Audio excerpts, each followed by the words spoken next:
నమస్తే, welcome to our channel. ఈరోజు మన స్టూడియోలో ప్రముఖ ఆధ్యాత్మికవేత్త, ఆస్ట్రోన్యూమరాలజిస్ట్ శ్రీమతి జయప్రద గారు ఉన్నారు. మేడంతో మాట్లాడదాం. నమస్తే మేడం. నమస్తే అమ్మా. మేడం, ముందుగా ఛానల్ తరఫున అలాగే ప్రేక్షకుల తరఫున శ్రీ విశ్వావసనామ సంవత్సర శుభాకాంక్షలు మేడం. Thank you. మీకు కూడా మీకు ప్రేక్షకులందరికీ, చూస్తున్న ప్రతి ఒక్క ప్రేక్షకులకి విశ్వవసునామ సంవత్సర శుభాకాంక్షలు. ఈ సంవత్సరం మీకు అందరికీ ఆయురారోగ్యాలు, అష్టైశ్వర్యాలు, భోగభాగ్యాలు కలగజేయాలని దేవుణ్ణి మనస్ఫూర్తిగా కోరుకుంటూ ఇంకొకసారి మీ అందరికీ నూతన సంవత్సర శుభాకాంక్షలు. శ్రీమాత్రే నమః. మేడం, శ్రీ విశ్వావసునామ సంవత్సరంలో వృశ్చిక రాశి వారికి ఓవరాల్గా ఈ కొత్త సంవత్సరం అంతా కూడా ఆర్థికంగా, ఆరోగ్యంగా అన్ని విధాలుగా ఎలా ఉండబోతుంది ఈ సంవత్సరం వీళ్ళకి? తప్పకుండా. సో వృశ్చిక రాశి వాళ్ళకి ఈ సంవత్సరం ఏంటంటే, ముందు నక్షత్రాల వైపు చూసుకుంటే విశాఖ 4వ పాదం, తర్వాత అనురాధ 1, 2, 3, 4 పాదాలు, జ్యేష్ఠ 1, 2, 3, 4 పాదాలు వాళ్ళకి వృశ్చిక రాశిలో వస్తాయి. అయితే వీళ్ళకి ఆదాయం వచ్చేసి 2, వ్యయం 4, రాజపూజ్యం 5, అవమానం 2 ఈ సంవత్సరం. దశమ స్థానంలో, పంచమ స్థానంలో రాహుకేతులిద్దరూ రజతమూర్తులుగా వీళ్ళకి అన్ని అనుకూలమైన సామాన్యమైన ఫలితాలు అందిస్తున్నారు. అయితే ఇక్కడ గురువు సువర్ణమూర్తిగా ఉండి అష్టైశ్వర్యాల కన్నా ఆరోగ్య విధంగా ప్రదాతగా మారాడు. అంటే ఏంటంటే, దీర్ఘకాల రోగాలతో బాధపడే వాళ్ళు ఎవరికైతే ఉన్నారో ఈ సంవత్సరం ఆ రోగానికి ఒక మందు దొరకడమో, ఆ రోగానికి విరుగుడు దొరకడం జరుగుతుంది ఖచ్చితంగా. అంటే మంచి డాక్టర్ కానీ లేదా మెడిసిన్ కానీ దొరికి ఆ రోగం నుంచి బయటపడతారు. రోగ విముక్తి, రుణ విముక్తి, అంటే ఎప్పటి నుంచో అప్పులు ఉండిపోయి అప్పుల్లోంచి బయటపడాలన్న, లేదా మొండి బాకీలు రావట్లేదన్న అనుకున్న వాళ్ళకి ఆ బాకీలు వసూలవ్వడం, ఆ డబ్బులు రావడం అనేది జరుగుతాయి. ఇక ఆశలు వదిలేసుకున్నాం, ఈ ఇల్లు మాకు రాదు, ఈ స్థలం రాదు, మాకు ఈ ఆస్తి రాదు అనుకునే వాళ్ళకి ఆస్తి, స్థలం వచ్చే అవకాశం గురువు ఇక్కడ ఆరోగ్యాలు ఇస్తున్నాడు ఆయన. అందువల్ల ఏంటంటే, వీళ్ళకి గురువు నుంచి అష్టమ స్థానంలో గురువు ఉండి చేసేది ఏంటంటే, మనకి రావు అని వదిలేసుకునేవన్నీ కూడా వచ్చే అవకాశం ఈ సంవత్సరం వృశ్చిక రాశి వాళ్ళకి అనిపిస్తుంది. తర్వాత శనేశ్వరుడు పంచమ స్థానంలో ఉండి వృశ్చిక రాశిలో ఉండే సంతాన యోగం ఏదైతే ఉందో, సంతానం కోసం ప్రయత్నం చేస్తున్నారో సత్సంతానం కలిగే అవకాశం ఉంది. సో మాకు సంతానమే రాదే, పుట్టరేమో అనుకునే వాళ్ళు కూడా పుట్టే అవకాశం ఖచ్చితంగా ఉంది. అంటే సహజంగా నేచురల్గా జరిగే అవకాశం ఈ సంవత్సరం వృశ్చిక రాశి వాళ్ళకి కనిపిస్తుంది, మెరుగైన ఫలితాలు. ఇంకా రెండవది వచ్చేసి ఏంటంటే, ఉద్యోగస్తులు ఎవరైతే ఉన్నారో వాళ్ళకి ఉద్యోగంలో ఉన్నత స్థాయి అనేది ఏర్పడుతుంది. గవర్నమెంట్ ఉద్యోగాల కోసం ప్రయత్నాలు చేసే వాళ్ళకి గవర్నమెంట్ ఉద్యోగాలు వచ్చే అవకాశం ఖచ్చితంగా కనిపిస్తుంది ఈ సంవత్సరం. గవర్నమెంట్ ఉద్యోగాలు రావడం, మంచిగా వాళ్ళు దాంట్లో రాణింపు, గుర్తింపు అనేది కూడా మెరుగైన ఫలితాలు కనిపిస్తాయి.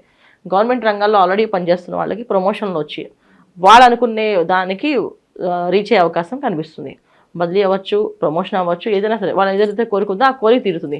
ఈ ఎప్పటికీ అవదలే అనుకునేవన్నీ కూడా అన్నీ నెరవేరుతుంటాయి, అన్ఎక్స్పెక్టెడ్గా జరుగుతాయి. అలాగే వివాహ ప్రయత్నాలు చేసే వాళ్ళకి వివాహం.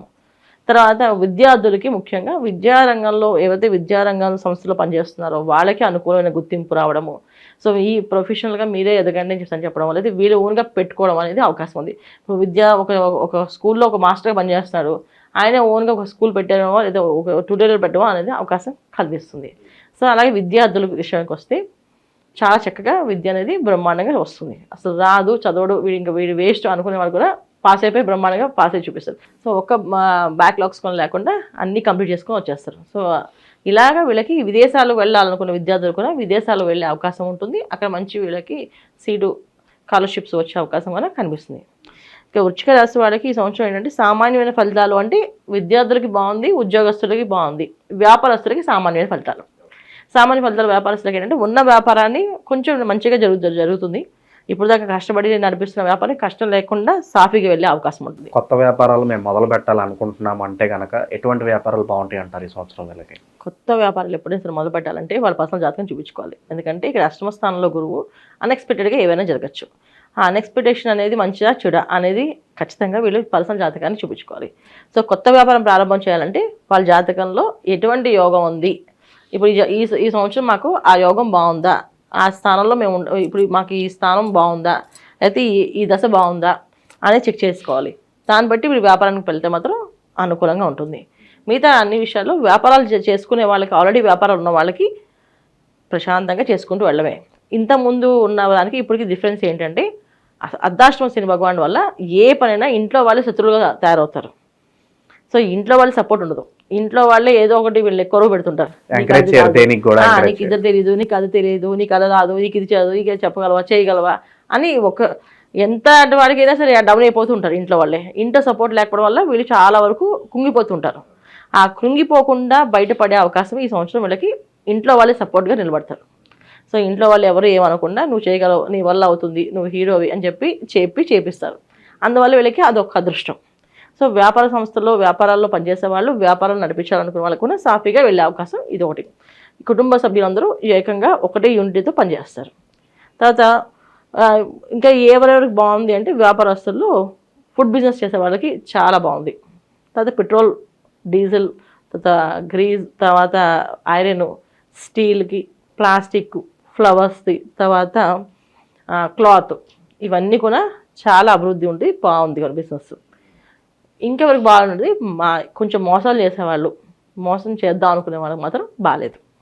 ఎందుకంటే ఈ సంవత్సరం మోసం చేద్దాం అనుకునే వాళ్ళకి మాత్రం చాలా గట్టిగా దెబ్బ పడుతుంది. అసలు ఎప్పుడు పెద్ద స్కామ్లు వేసి బయటపడిన వాళ్ళు కూడా ఈరోజు చిన్న స్కామ్ల మీద దొరికిపోయే అవకాశం ఉంటుంది. అందుకని ఈ రాశిలో ఎవరైనా అలాంటి తత్వం ఉంటే ముందే మానేసుకొని జాగ్రత్తగా ఉండడం చాలా ముఖ్యం. వాళ్ళ పాపం పండే టైం దగ్గరలో ఉందంటారు. అయితే దగ్గరగా ఉంటుంది, చాలా ఇబ్బంది పడతారు. అది రెండోది ఏంటంటే ప్రొఫెషనల్గా ఉండేవాళ్ళు జాగ్రత్త అవసరం.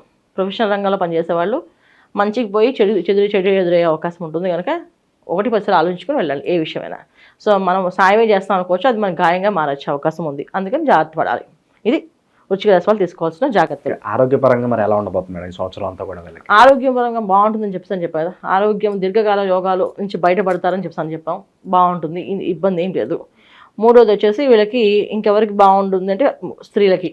వీళ్ళ మాట చెల్లడము, వీళ్ళ మాట చెలమని అవ్వడము. ఇప్పుడు దాకా వీళ్ళని సపోర్ట్ చేయకుండా హస్బెండ్ అవ్వచ్చు, లేదా అత్తగారు అవ్వచ్చు, లేదా అమ్మ వాళ్ళు అవ్వచ్చు, ఎవరైనా అవ్వచ్చు, వీళ్ళకి గుర్తింపు లేకుండా వీళ్ళు సపోర్ట్ లేకుండా ఇప్పుడు వాళ్ళు సపోర్ట్ అనేది వాళ్ళే ఇస్తారు. ఖచ్చితంగా వీళ్ళకి ఒక గుర్తింపు వచ్చి వీళ్ళు అనుకునే పని అవుతుంది, వీళ్ళ మాట చెల్లుబాటు అవుతుంది. సో అందుకని బాగుంది, అన్ని రంగాల్లో బాగుంది, అభివృద్ధి అనే విధంగా బాగుంది. అంటే బ్రహ్మాండంగా లేదు కానీ ఓకే. అలాగే మేడం, ఈ రాశిలోని వివిధ నక్షత్రాల వాళ్ళు ఎలాంటి మంత్రం జపించుకుంటే బాగుంటుంది అంటారు? తప్పకుండా. సో ఈ రాశిలో ఉన్న విశాఖ నక్షత్రం వాళ్ళు మాత్రం శ్రీదత్త శరణమమ అనే మంత్రాన్ని ఎక్కువ చదువుకుంటుండాలి. సో ఇది చదవడం వల్ల వీళ్ళకంటే ఎటువంటి అనారోగ్య సమస్య రాదు. ఎందుకంటే గ్యాస్కి సంబంధించిన ఇబ్బంది కానీ, వెన్నుకు సంబంధించిన ఇబ్బంది కానీ వచ్చే అవకాశం ఉంది. అది రాకుండా బయటపడతారు. తర్వాత దీంట్లో అనురాధ నక్షత్రం వాళ్ళు హరే కృష్ణ హరే కృష్ణ కృష్ణ కృష్ణ హరే హరే ఆ మంత్రాన్ని ఎక్కువ చేసుకుంటుండాలి. తర్వాత జ్యేష్ఠ నక్షత్రం వాళ్ళు వీళ్ళు మాత్రం శ్రీ సుదర్శనాయ నమః, శ్రీ సుదర్శన నమః, జయ జయ సుదర్శన, జయ జయ సుదర్శన అని చెప్పి అనుకోవచ్చు.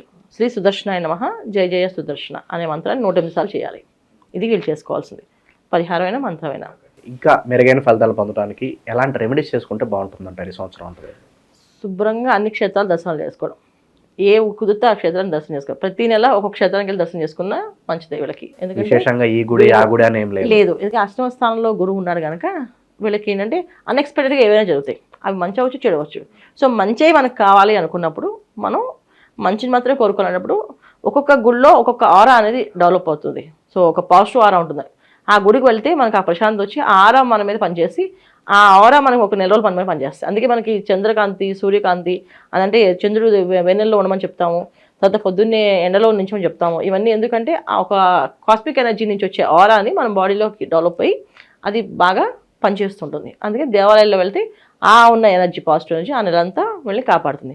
అలా దివ్యక్షేత్రాలు ఏవైతే ఉన్నాయో, ఏవైతే వెళ్ళగలుగుతాం క్షేత్ర దర్శనాలు చేసుకోవడం, అన్నదానం ఎక్కువ చేయడం ఈ సంవత్సరం చేస్తే మంచి ఫలితాలు ఉన్నాయి వాళ్ళకి. సో వృశ్చిక రాశి వాళ్ళకి ఈ సంవత్సరం అంతా కూడా ఎలాంటి ఫలితాలు ఉంటాయో మీ మాటలో చాలా అద్భుతంగా వివరించారు మేడం. ధన్యవాదాలు. నమస్తే అమ్మా. శ్రీమాత్రే నమః.